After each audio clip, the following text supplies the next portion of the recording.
బీసీలు తలెత్తుకునేలా రక్షణ చట్టం తీసుకురాబోతున్నామని నర్సరావుపేట కూటమి ఎంపీ ఎమ్మెల్యే అభ్యర్థులు లావు శ్రీకృష్ణదేవరాయలు చదలవాడ అరవింద్ బాబు అన్నారు. పల్నాడు జిల్లా నర్సరావుపేట నియోజకవర్గంలో వడియం రాజుల ఆత్మీయ సమావేశం జరిగింది. గతాన్ని పరిశీలించుకుంటే బీసీ అంటే టీడీపీ అని, టీడీపీ అంటే బీసీలని కూటమి అభ్యర్థులు తెలిపారు. వైసీపీ ప్రభుత్వంలో బీసీలకు ఉన్న పదవులు అలంకారానికి మాత్రమే తప్ప ఎవరికి మంచి చేయడానికి ఉపయోగపడలేదని విమర్శించారు.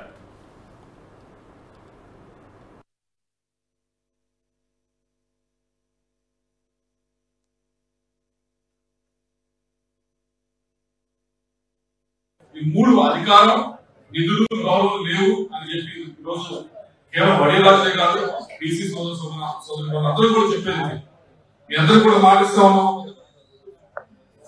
తెలుగుదేశం పార్టీ అంటే బీసీ పార్టీ, బీసీ అంటే తెలుగుదేశం. ఈ రోజు తెలుగుదేశం పార్టీ బీజేపీతో కలిసింది అంటే అక్కడ ప్రైమ్ మినిస్టర్ గా, ప్రధానమంత్రిగా అయ్యేది కూడా ఒక బీసీ. అది గుర్తుంచుకోవాలి. మాట్లాడుతున్నారు ప్రధానమంత్రి కూడా నరేంద్ర మోడీ గారు రేపు అయ్యేది కూడా బీసీ.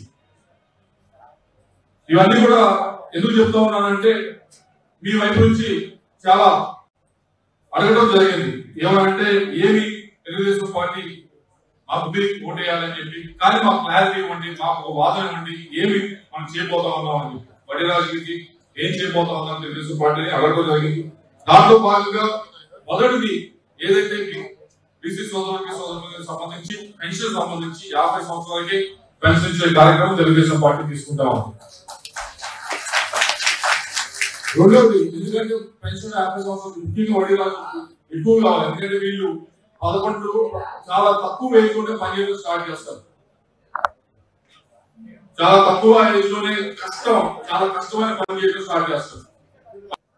అదేవిధంగా వడ్డర్లకి చంద్రబాబు నాయుడు ప్రయోగించిన మేనిఫెస్టోలో వడ్డర్లందరూ కూడా కుల వృత్తుల్లో రాష్ట్ర పరంగా రావాల్సిన ఆర్థిక సహాయం చేస్తారని చెప్పడం జరిగింది. మైనింగ్ లో 30% వాటిస్తారని చెప్పడం జరిగింది. రోడ్లు వేసేటప్పుడు రోడ్లు కూడా మీ వాళ్ళ 30% మీకు ఇస్తామని చెప్పడం జరిగింది. ఇసుకలో కానీ, మట్టిలో కానీ, మైనింగ్ లో కానీ అన్నింటిలో మీకు 30% వాటిస్తారని చెప్పడం జరిగింది. ఈ వైసీపీ ప్రభుత్వం ఏ విధంగా ఉందంటే మొత్తం వాళ్ళ కోరుకుంటున్నారు.